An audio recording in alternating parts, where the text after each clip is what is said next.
Les causeries urbaines dans le poste.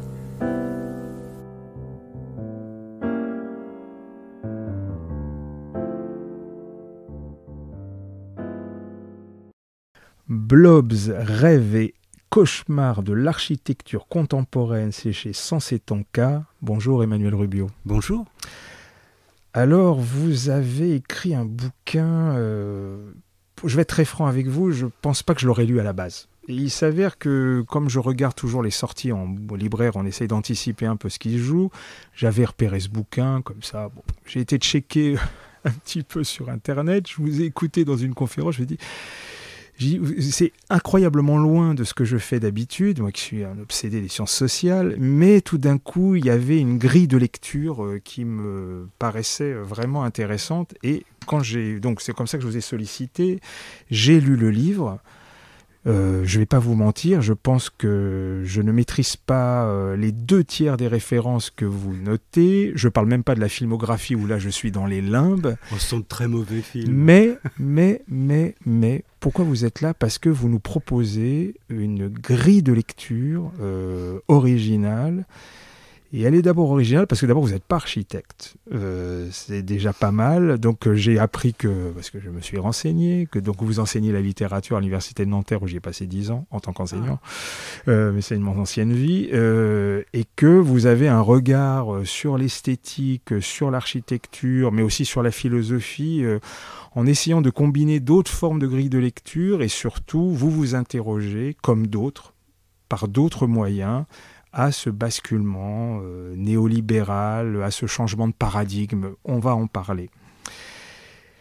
Et on va commencer par le début. Pour une fois, la chronologie est pas mal sur le livre. C'est que vous partez de 2 éléments, on va dire, fondateurs pour vous, et on va en discuter. Un que j'appellerais, mais pour la simplicité des choses, un peu plus anecdotique, et un autre qui, pour vous, va comprendre ça, une forme de rupture, et on verra comment la grille de lecture que vous nous proposez par rapport à ça. Alors, vous démarrez votre livre avec une installation qu'il y a sur Trafalgar Square et qui va renvoyer l'esthétique que vous nous racontez tout au long du livre. Et puis, le deuxième élément, c'est le fameux musée de Bilbao, fait par Frank Gehry quand il décide de basculer la construction avec un outil informatique qu'il rachète chez Dassault, mais vous allez nous parler de ça, qui fait que là, on change de choses. Et je le dis d'autant plus, c'est qu'effectivement, le musée de Bilbao est fondateur pour d'autres disciplines. Moi, dans le cas des questions urbaines, le bâtiment ne m'intéressait mais vraiment pas, c'était le plan urbain, la gentrification et tout le processus. Sauf que votre regard va nous amener à ça. Alors, en quoi ces 2 points, pour vous, sont fondateurs d'une transformation dans laquelle nous assistons, et ce qui fera le fil de notre conversation sur cette transformation de l'architecture, voire des architectes. Alors la première image, celle du blob qui descend sur Trafalgar Square pour remplacer un vieil immeuble, en fait c'est une image, c'est une agence qui propose quelque chose de très futuriste, une sorte de gigantesque poire extraterrestre sur une des places les plus consacrées de la capitale londonienne qui a déjà souffert beaucoup des destructions. Et Future Systems appelle ça le blob, qui est le mot qui va revenir ensuite pour désigner l'architecture informatique, et eux-mêmes seront une des agences pionnières dans ce mouvement-là. Mais évidemment, à Bilbao, c'est quelque chose de réel qui se construit, c'est-à-dire que d'un côté, on a de l'image, du spectacle, qui finalement n'est même pas devenu architecture, en fait. Et de l'autre, à Bilbao, Gehry, c'est un constructeur. Et il veut, à ce moment-là, construire des grandes courbes, les grandes courbes que nous connaissons depuis, qui ont envahi toutes les villes américaines, et il a besoin pour cela d'un outil qui puisse calculer. Calculer que ça tienne debout d'abord, et puis calculer le coût, parce qu'en fait ça coûte cher de faire des courbes comme celle-ci. Et il a l'idée extraordinaire, ses associés, d'aller vers Dassault, vous l'avez dit, pour importer des logiciels, le logiciel CATIA, qui sert pour la construction aéronautique. Construction aéronautique, des objets avec des courbes en métal, c'est parfait. Et puis il y a un réalisme pratique qui est adopté par Gehry. Et lui construit donc cet objet extraordinaire qui effectivement rentre dans une nouvelle économie de la ville. Mais il faut bien dire que Gehry est encore quelqu'un qui dessine.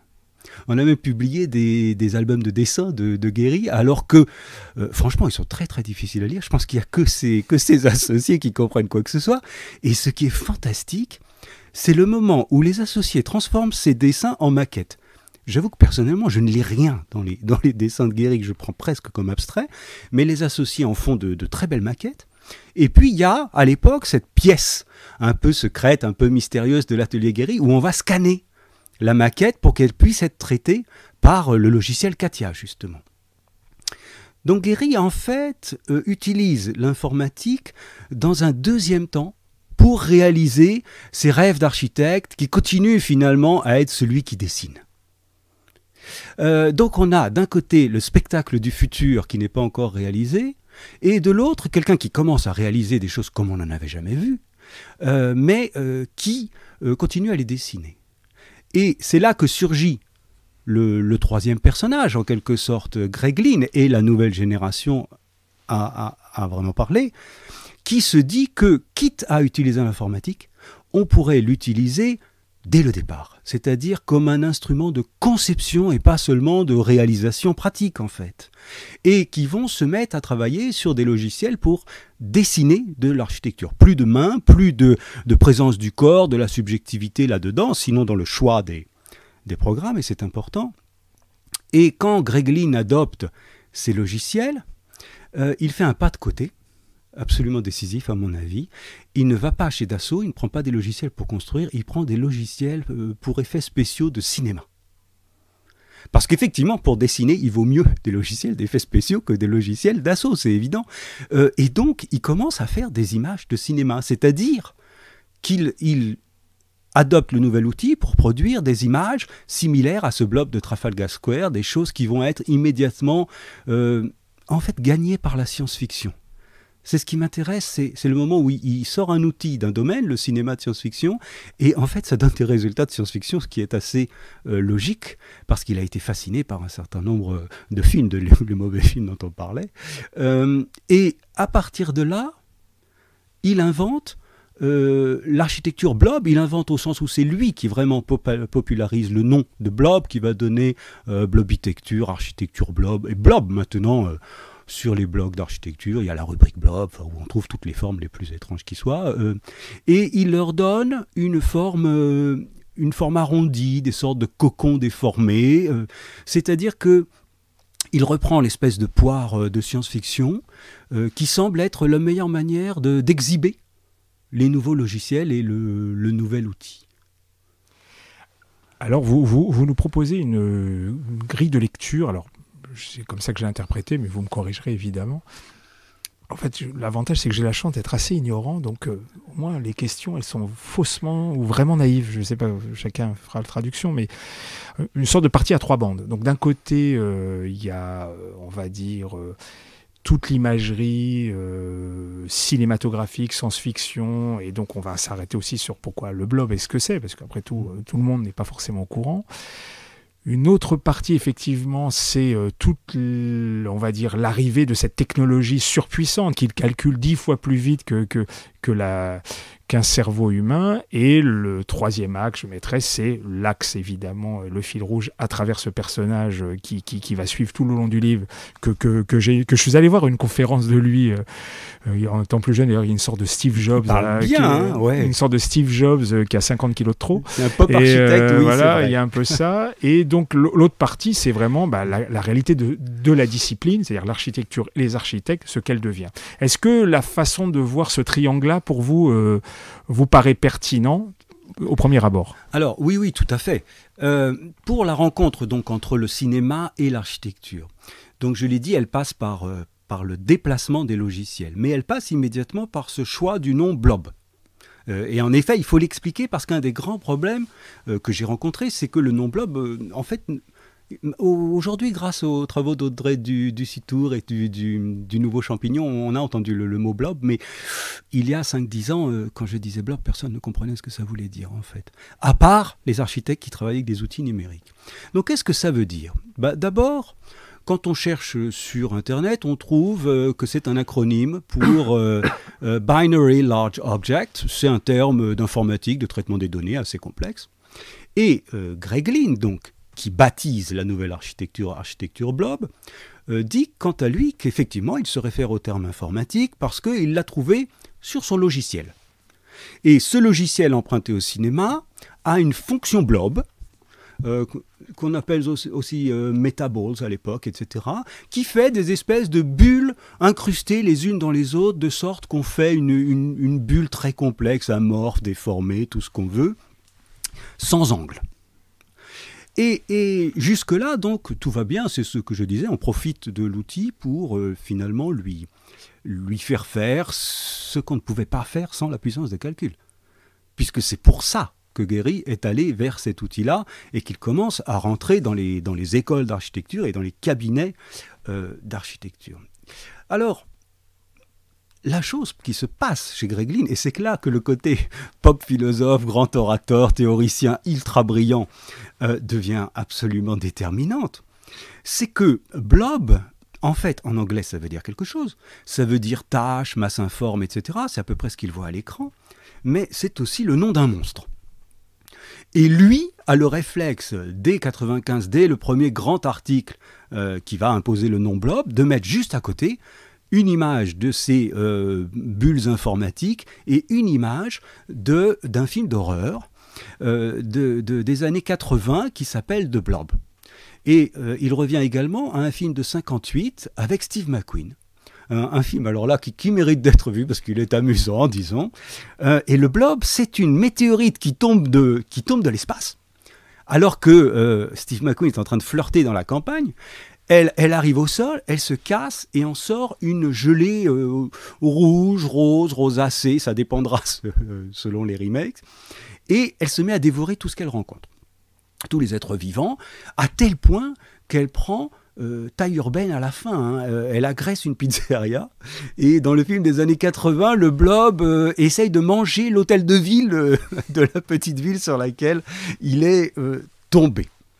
Alors, c'est assez étonnant. C'est-à-dire que tout ce qu'on décrivait jusque-là comme, disons, renouvellement d'une discipline par un nouvel outil, par les logiciels, etc., tout à coup, rencontre l'imaginaire, rencontre la fiction et, de manière pour le moins paradoxale, une fiction horrifique.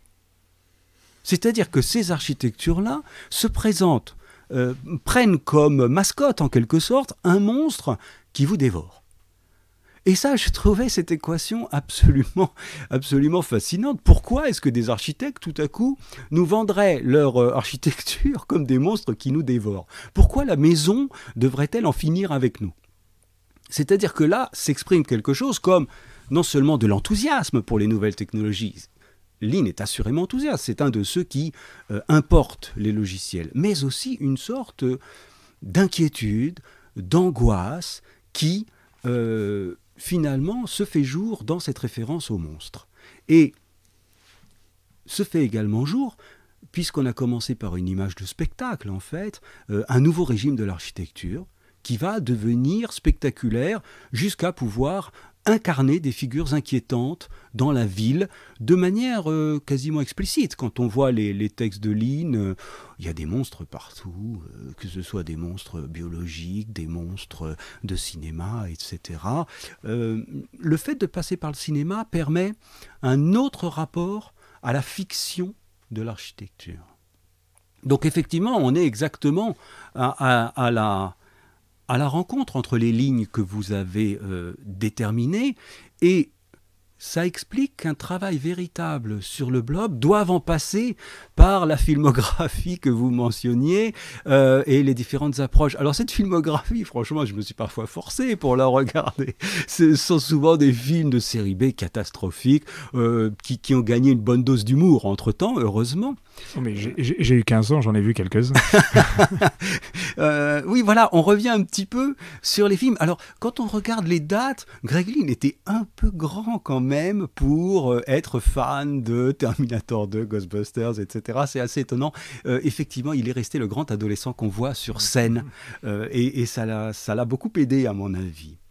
Mais il fallait que je m'installe pour comprendre le blob à la rencontre entre ces trois domaines. Et approfondir chacun de ces domaines jusqu'à tisser des généalogies architecturales. Le blob de Gréglin a des formes qui nous rappellent pas mal de choses dans l'histoire de l'architecture, mais aussi des généalogies cinématographiques, puisque j'ai déjà mentionné 2 films de blob, mais qu'il y a plein de remakes, et aller vers cette culture populaire qu'on ne prend pas forcément en compte quand on parle d'architecture, alors que là, elle est décisive, et que tous les architectes de ces années 90 citent tous ces films permis par les effets spéciaux, que ce soit Jurassic Park, Terminator 2, etc.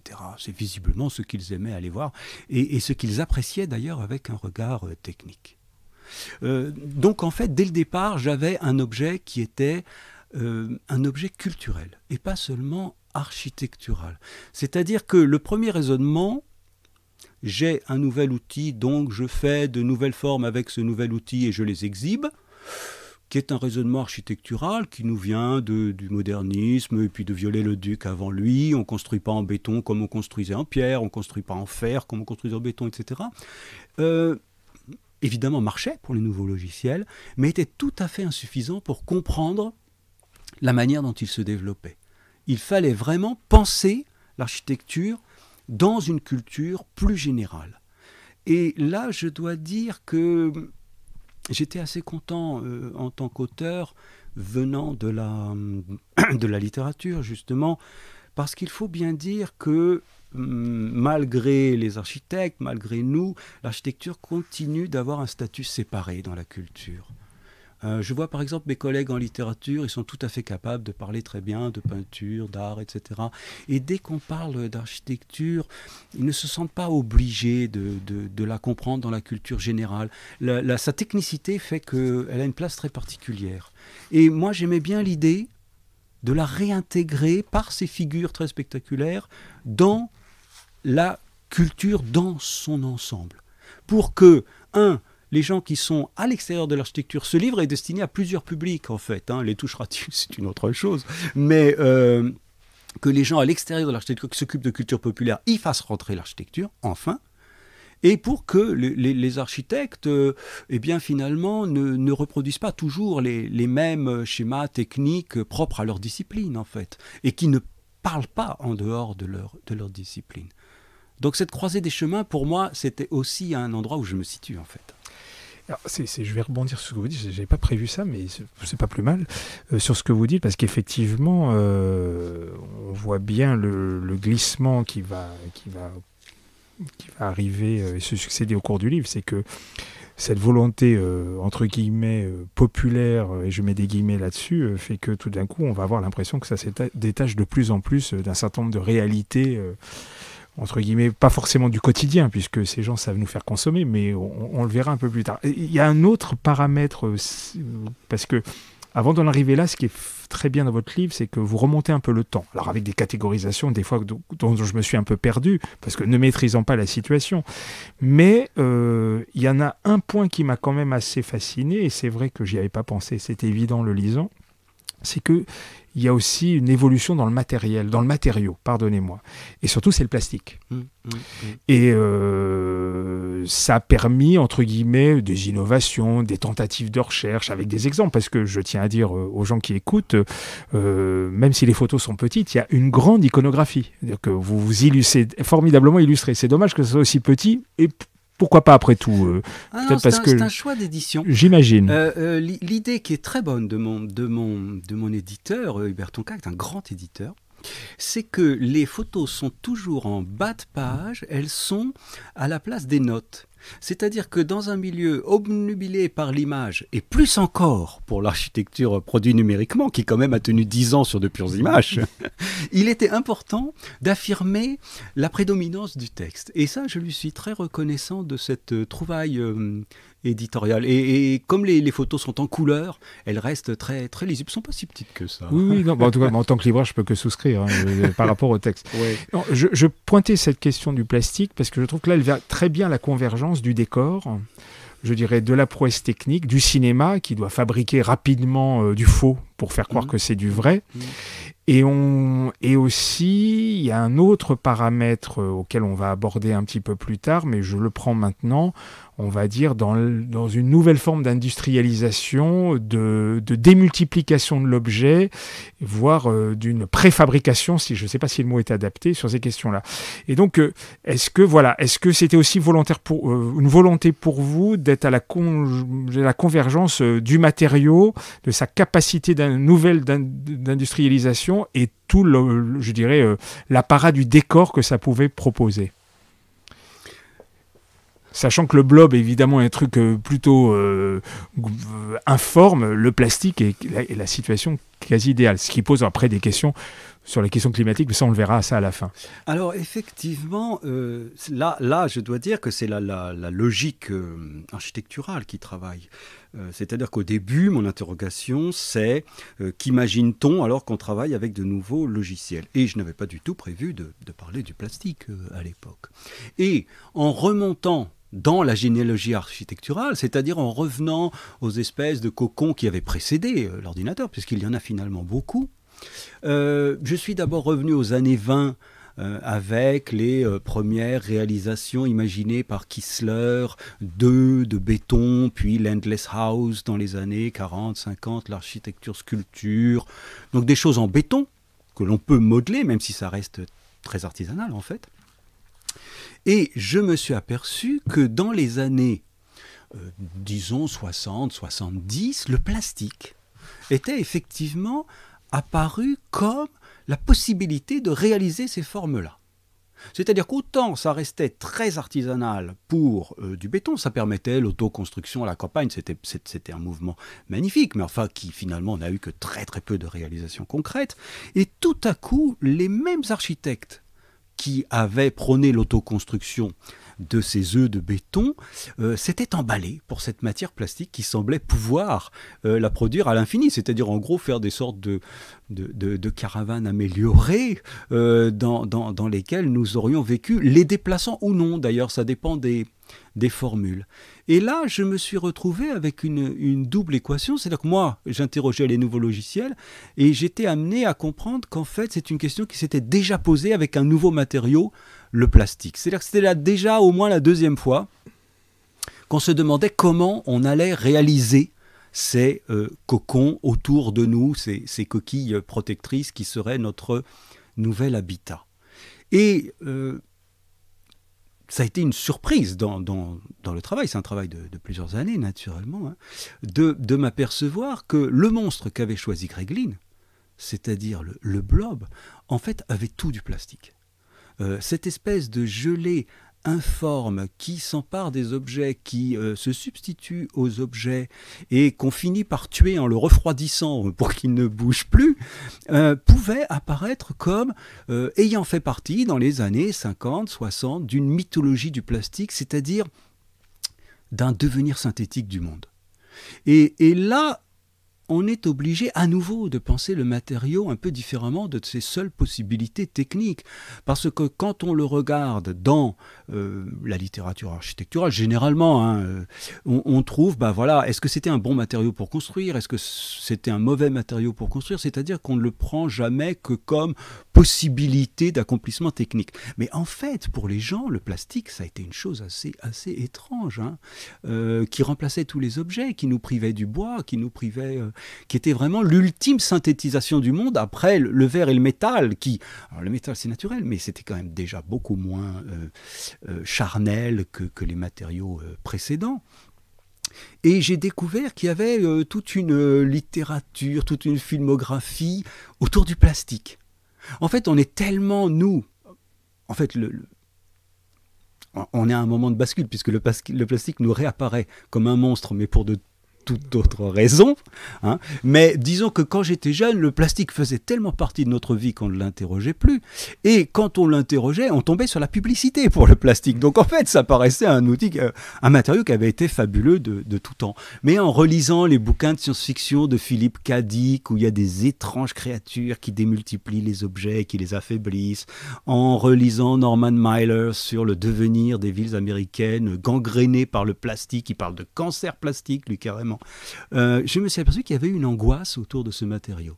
Et là, je crois qu'on est au cœur de ce qui m'intéresse, de ce qui travaille tout le livre finalement. C'est que toute nouveauté technique, médiatique, technologique, en fait, est à la fois sujet d'enthousiasme, de désir, de fascination et de peur. Et de grandes frayeurs par rapport à ce qui modifie notre monde, ce qui en plus le rend synthétique, le rend effectivement. Imaginez un endroit où tous les objets sont strictement dans la même matière plastique. On a vu des intérieurs comme ça dans les années 70, c'est assez extraordinaire.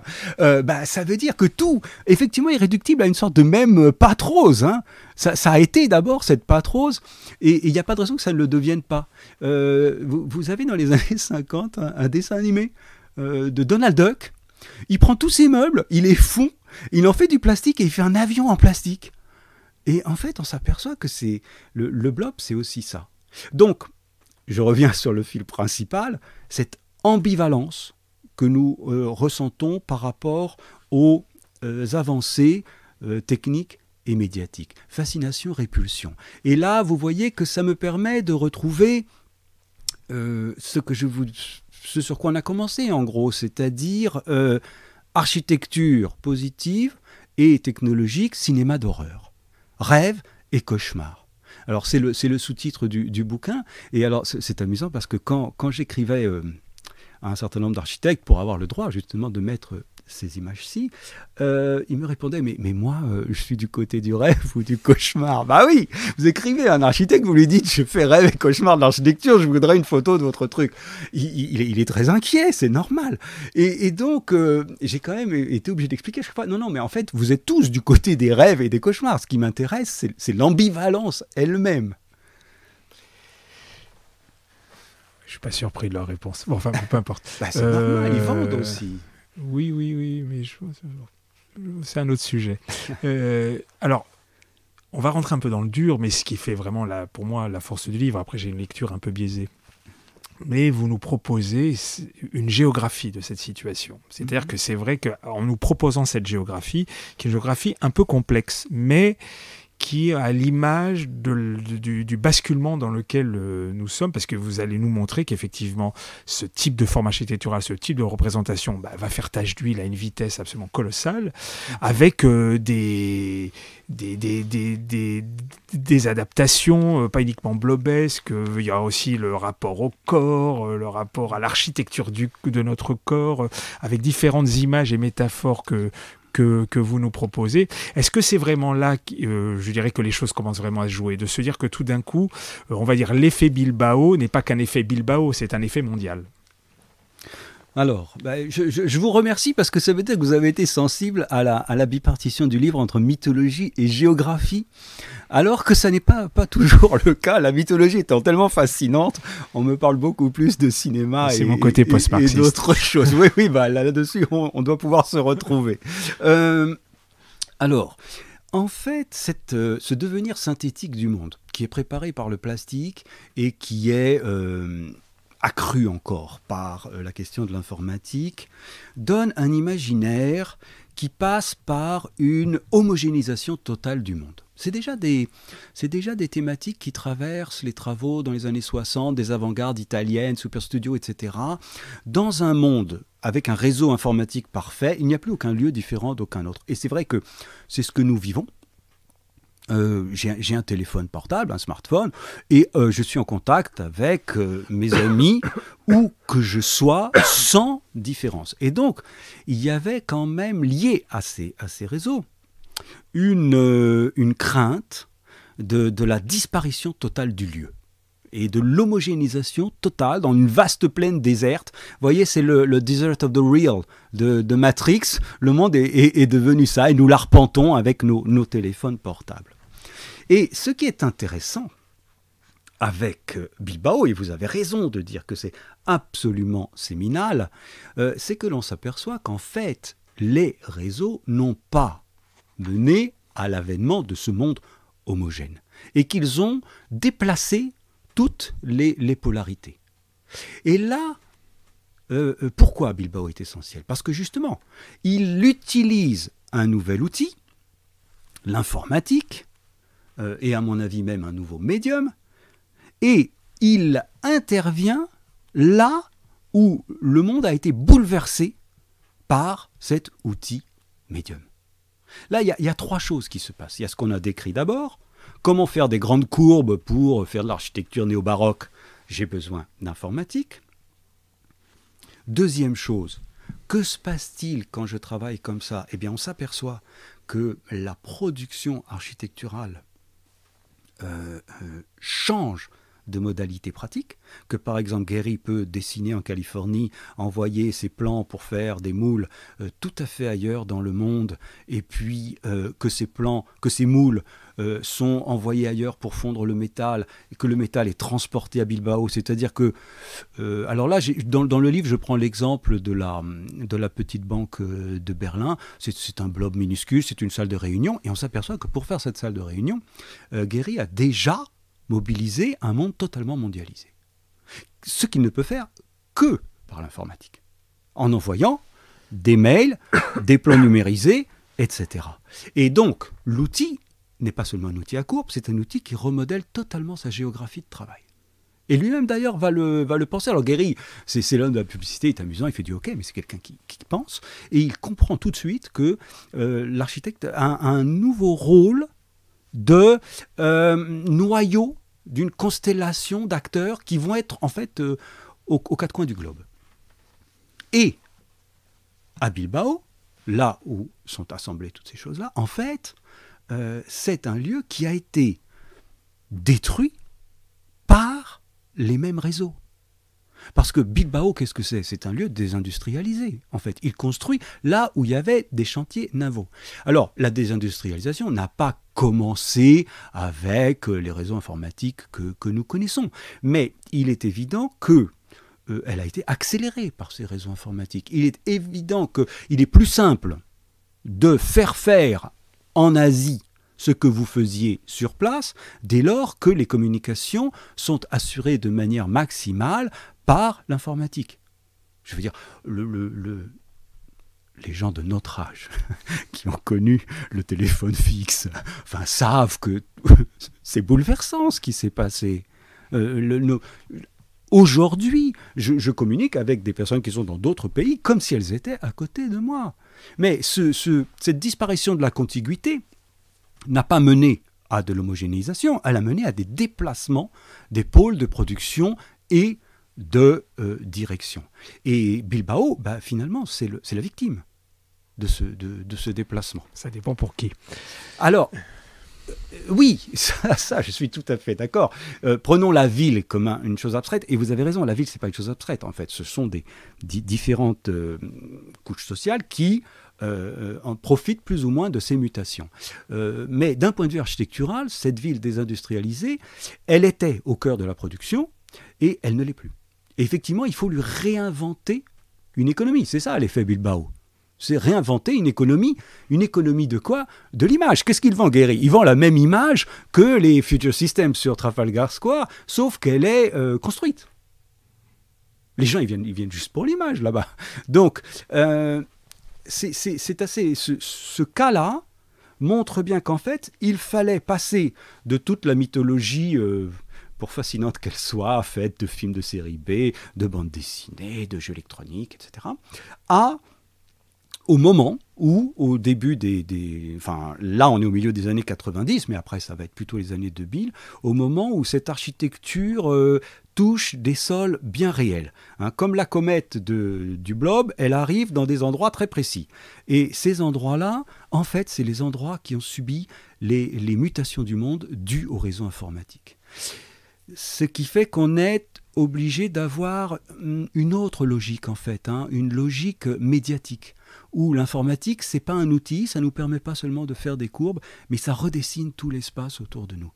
Et les architectes travaillent sur cet espace redessiné, jusque dans ses modalités économiques, en fait. Il y a peu de temps, un livre est sorti de Gilles Pinson, une sorte de petit manuel qui s'appelle « La ville néolibérale ». Je ne rentre pas dans le détail, il raconte ça, c'est très pédagogique, c'est très efficace. Mais il y a un élément qui rend le bouquin encore plus intéressant, c'est qu'il dit non seulement ce n'est pas qu'une transformation économique, c'est qu'en plus ça produit une doxa. Alors, il prend des exemples assez simples en disant, après tout, qui va être contre la piétonisation, qui va être contre la végétalisation des choses. C'est-à-dire qu'au-delà de la réalité économique, ça produit même une représentation de la ville auquel on est presque obligé d'adhérer, dont les acteurs, d'ailleurs les opérateurs économiques, pour eux, c'est absolument du pain béni. Vous voulez de l'espace genré, je vais vous en donner autant que vous voulez. En lisant votre livre, sous ce prisme-là aussi, c'est ce qui m'a paru aussi assez fascinant, parce que d'abord, tout ce que vous venez de dire, vous en faites une recension. Donc on voit les bâtiments, la description, même si je n'ai pas toujours tout compris parce que je n'ai pas les compétences, mais on voit très bien là où vous voulez nous amener. Et ma question est là, c'est-à-dire qu'on voit vraiment que maintenant, ce n'est pas uniquement l'idée de faire de la nouvelle architecture, c'est vraiment occuper les espaces urbains de cette façon-là, et on a l'impression que, à part cette logique-là, point de salut. Est-ce que j'exagère en disant ça ? En tout cas, dans tous ces lieux qui ont choisi cette image-là pour se transformer, pour faire de l'attractivité, comme maintenant est un peu l'alpha et l'oméga des métropoles. Oui. Non, c'est tout à fait ça. Donc, une des thèses du bouquin, c'est que donc, le blob rencontre d'abord, après on va voir qu'il va changer d'espace, il rencontre les villes désindustrialisées qui doivent s'inventer une économie. Et pour cette théorisation de la ville, alors il y a un théoricien de la ville américain qui n'est pas traduit en français, qui est mal vu. Que je regrette. Mais oui, qui s'appelle Richard Florida. Et Richard Florida, c'est un grand théoricien, parce que quelle que soit la validité de ces concepts, en fait, ils ont été opérationnels parce qu'ils ont été adoptés par les décideurs. Alors, donc, il a été autoréalisateur. On va juste s'arrêter un petit peu parce que c'est quand même important. Richard Florida, donc, qui produit depuis pas loin de 25 ans. Donc, au-delà de ses compétences universitaires, c'est aussi un consultant. Ah oui. Et donc, c'est celui qui a donc la fameuse classe créative qui va voir, je caricature, les auditeurs m'en voudront pas. Non, mais attendez, un consultant qui a de sacrés clients. Ah oui, il a les principales municipalités du monde. Donc, il va voir une ville, il dit, vous voulez vous en sortir, Ouais. Pas de problème, vous mettez tant de gays, tant de quartiers, tant de machin, tant de bidules, et la fameuse Creative Class, je vous garantis dans les 15 ans qui viennent une transformation de la ville. Ça a très bien marché, maintenant ça commence à coincer, mais évidemment c'est d'un cynisme absolument redoutable, mais c'est assez fascinant comme mode de pensée. Voilà, je voulais faire un peu de pédagogie, je vous écoute. Oui, mais je comptais résumer parce que moi Florida il me fascine comme personnage et comme théoricien. En fait, que dit-il? C'est quoi la classe créative?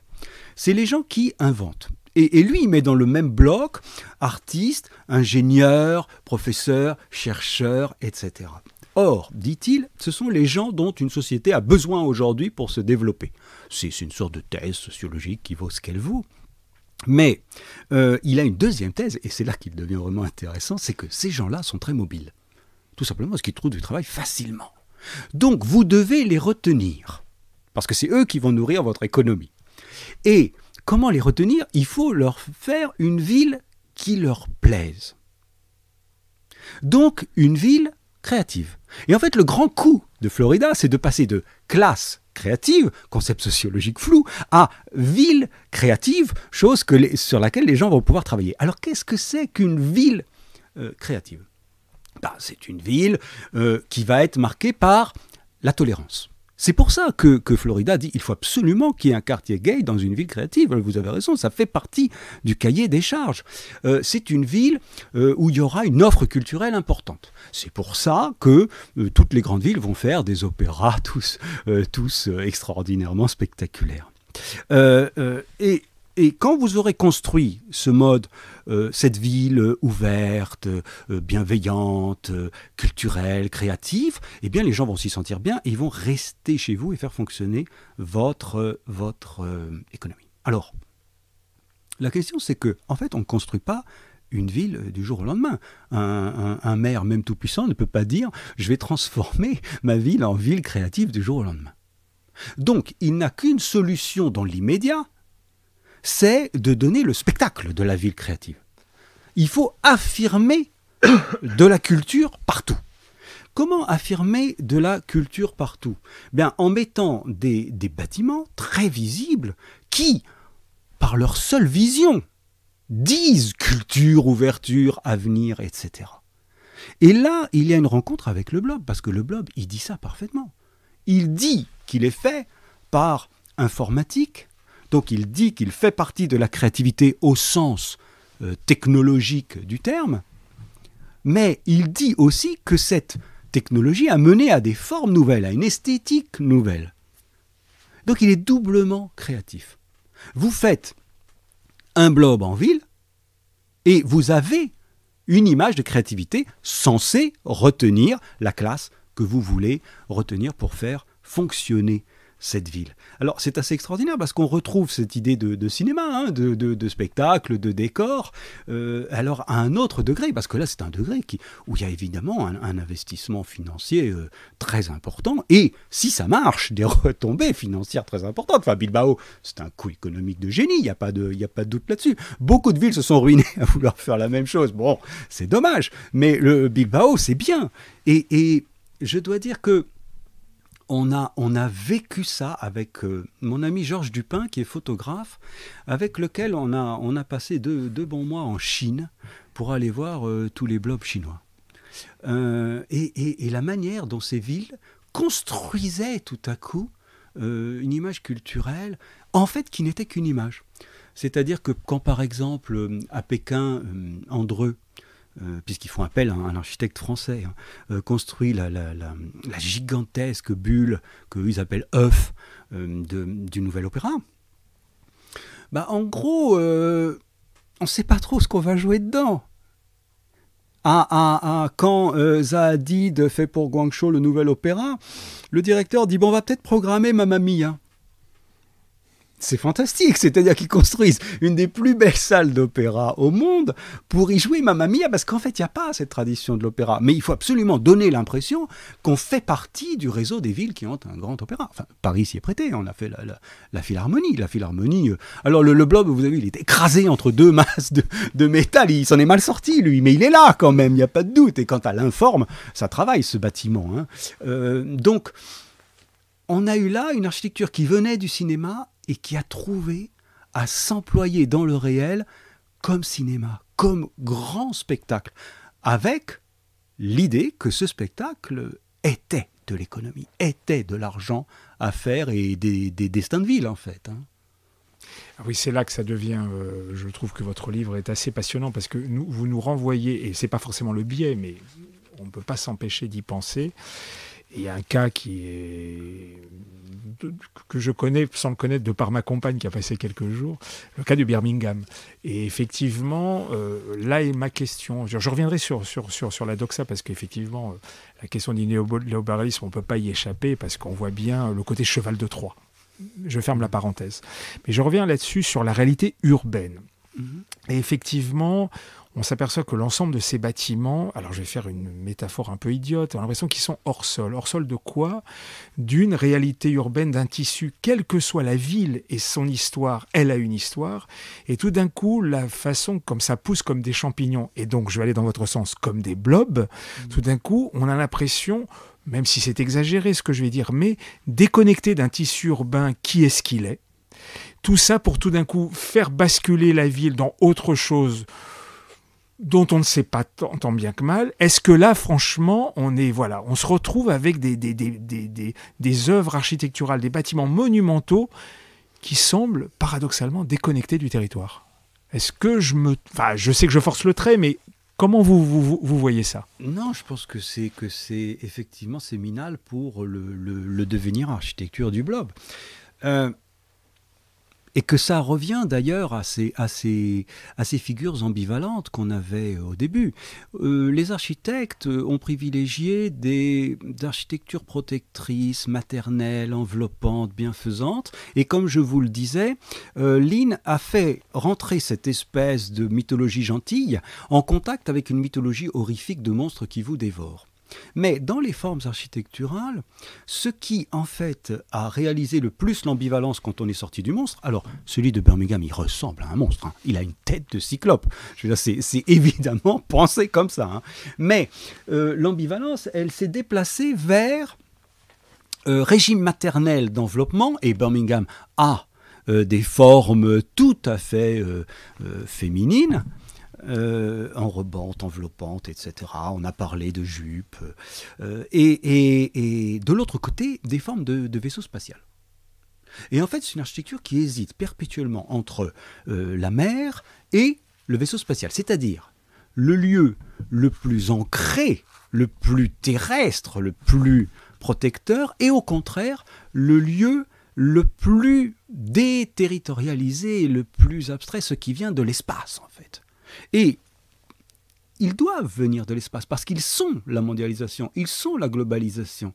Que fait Guéry à Bilbao? Il remet Bilbao dans un circuit mondial. Bilbao était dans le circuit mondial par sa production de bateaux, par l'industrie. Mais c'était un circuit mondial qui fonctionnait par contiguïté, si j'ose dire. Vous alliez des villes productives vers les capitales qui n'étaient pas loin, qui prenaient les décisions, etc. Là s'invente une économie qui ne fonctionne plus par contiguïté, mais qui essaye de faire venir des gens de la totalité du monde par une image, en fait. C'est le moment où Saskia Sassen elle l'a théorisé quelques années avant, la ville globale. Et la ville globale, elle ne règne pas sur sa périphérie. En fait, elle zappe sa périphérie pour envoyer ses messages à l'autre bout du monde dans les nouvelles villes de production qui travaillent pour elle, ou d'assemblage, ou je ne sais trop quoi. Et le blob, il est de cette époque-là. Donc effectivement, il tombe sur la ville comme un extraterrestre, tout en promettant une image maternelle de rassemblement, de communauté retrouvée, etc. Et Birmingham, c'est un peu dur, c'est pas le... Enfin, il est très extraterrestre, on peut le dire. Mais les architectes ont quand même essayé de régler des problèmes de circulation urbaine parce que, autant de rover, c'est-à-dire de la production automobile et du mythe automobile à Birmingham, on avait construit des gigantesques autoroutes urbaines, comme aux États-Unis, qui ont complètement détruit la ville, en fait. Et le blob essayait quand même un petit peu de suturer le réseau urbain, de faire une petite place piétonne derrière lui. Enfin, il était quand même... Il prenait encore un peu soin de la ville. Mais ce que l'on verra notamment en Chine, c'est des villes qui vont s'organiser autour du blob, c'est-à-dire qui vont s'organiser autour du spectacle cette fois-ci.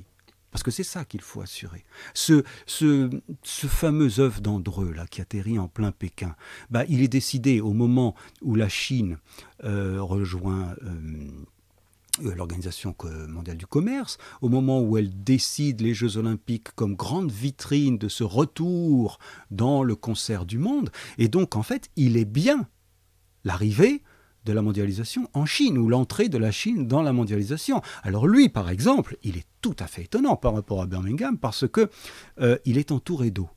Alors, je ne sais pas si vous y êtes allé, moi j'y suis allé... Non, j'y suis allé quand c'était encore en chantier. Ah oui, non, moi j'y suis allé plusieurs fois, il était déjà terminé, et la première fois, il est vraiment entouré d'eau. J'ai fait le tour et j'ai pas trouvé l'entrée. C'est une entrée minuscule, un peu catastrophique, mais qui est de l'autre côté du trottoir, parce qu'il ne touche pas la ville. Et Andreu était très content de ça. C'est un œuf qui est une île.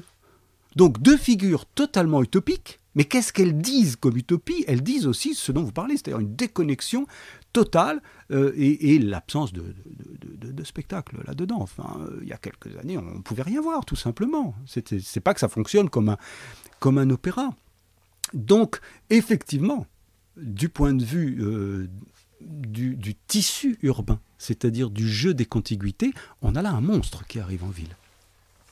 Alors, on ne va pas tarder à conclure. Il y a un autre élément que vous montrez dans le livre, et on voit bien que, alors c'est toujours dangereux quand on parle, de changement de paradigme, et en plus quand on va avoir l'illusion de croire qu'on comprend ce qui se joue, mais en tout cas c'est en train de se jouer.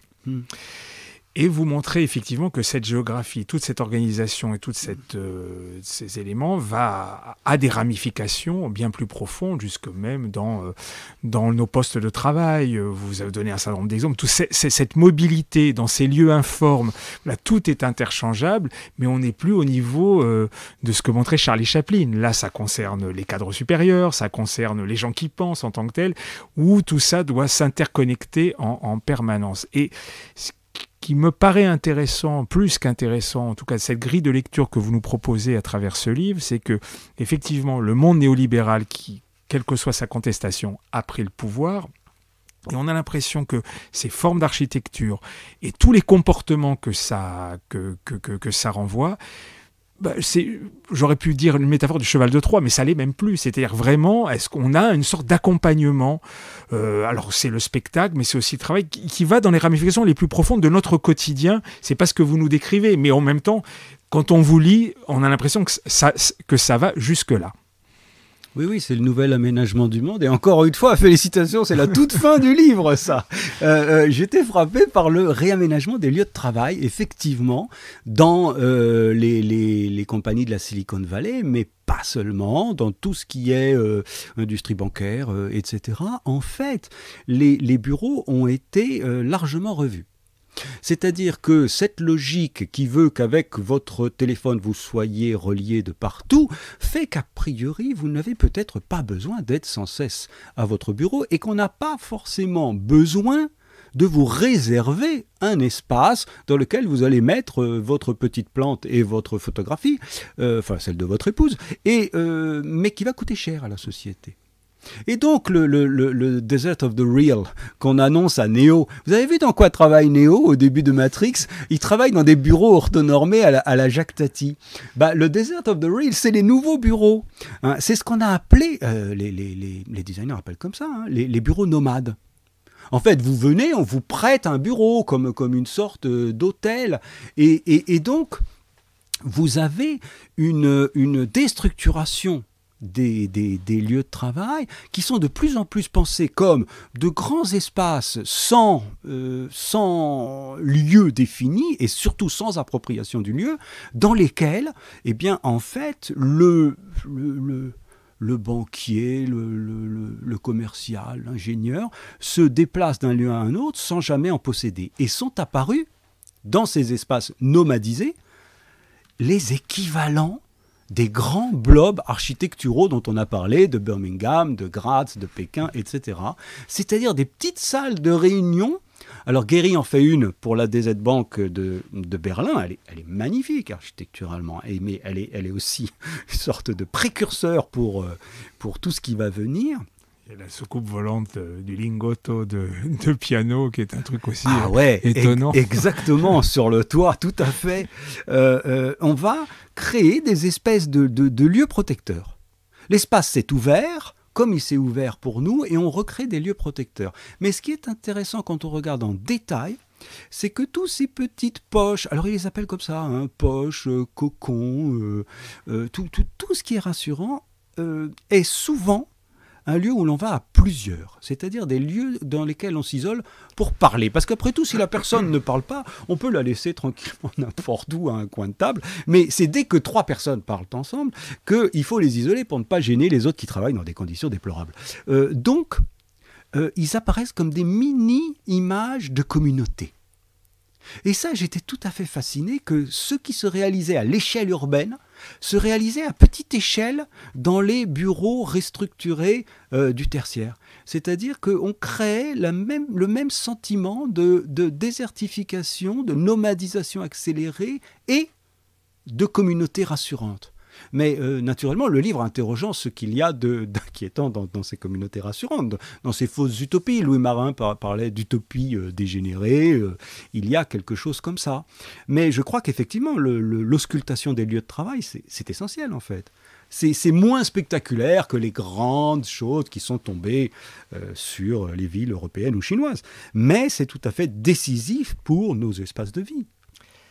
Alors ça va être ma dernière question, un peu vous mouiller, mais en fait, bon, on voit bien que, et c'est pas uniquement le cas de l'architecture, ce qui est intéressant dans votre livre, c'est qu'à travers la réalité de cette discipline et ses métamorphoses, on a une sorte d'éclairage de ce que joue la société néolibérale, et on peut le voir dans d'autres lieux, je pourrais même en faire des caisses sur le livre.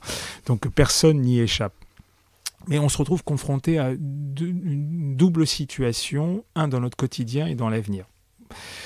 Quand vous référenciez à Florida, on ne peut pas évidemment lui donner tort sur ce qui s'est joué, sauf que maintenant, ça a pris maintenant une autre échelle. Je veux dire qu'on voit bien au sein des grandes métropoles, par exemple, on n'est même plus à la gentrification, on est à la rente foncière et financière qui est vraiment, peu importe ce qui se passe dans l'espace, tant que ça alimente le flux financier, tout va bien. Donc on est dans cette réalité-là. Même lui, même Florida a constaté ça, je ne sais pas si vous l'avez vu, il a totalement tourné sa veste, il a dit non mais c'est honteux, Amazon qui vend sa présence aux villes, alors que c'était sa politique.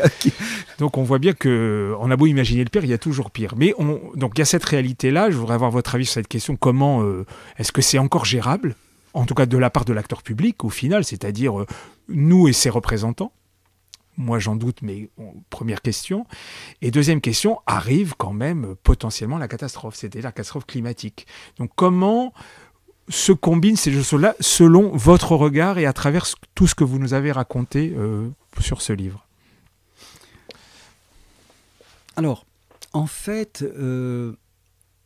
regardant l'architecture, on peut voir comment elle ausculte le devenir contemporain et comment elle exprime ce que ce devenir a de réjouissant, d'inquiétant, de difficile, dans des formes fictionnelles, de monstres, etc. Mais les questions auxquelles elle répond, en fait, ne sont pas des questions architecturales. C'est-à-dire que là, je ne crois pas que les architectes puissent régler cette question-là parce que, en fait, ils répondent aux nouveaux réseaux médiatiques et financiers. Et il y a le grand mythe moderniste de l'architecte qui bâtit les bonnes villes pour contrer un certain nombre de choses, mais je crois que là on rentre dans des questions qui ne sont pas architecturales du tout et qui ne peuvent justement être reprises en main que par les citoyens, mais pas forcément au niveau de l'aménagement du territoire directement, parce qu'a priori ce sont les flux financiers qui aménagent le territoire. Et si je dois répondre, il faut plutôt intervenir sur les flux financiers tout à fait directement, quoi. Plutôt que de prendre des chemins détournés et de refaire des places. Alors, je conçois qu'en fait, au niveau de chaque quartier, de chaque ville, il puisse y avoir une gestion commune de l'espace public, c'est-à-dire des résistances. On en a vu tout de même, des résistances grâce à l'espace public, grâce à la possibilité qu'il offre de se rassembler, notamment à des modifications qui nous brutalisent. Mais encore une fois, la cause me semble bien... Si on peut parler de cause, je veux dire, le réseau causal me semble tout à fait ailleurs et oui, là, il n'y a qu'en tant que citoyen qu'on peut faire quoi que ce soit. Eh bien, écoutez, c'est une belle conclusion au final qui donne un peu d'optimisme. Alors, je vais mettre mes lunettes, je rappelle le titre du livre « Blob, rêve et cauchemar de l'architecture contemporaine ». C'est de Emmanuel Rubio, notre invité, que je remercie. C'est chez Sens et Tonka. Vous aurez toutes les informations en ligne sur Emmanuel Rubio et évidemment sur le livre sur notre site Librest. À bientôt. Merci beaucoup. Je vous en prie.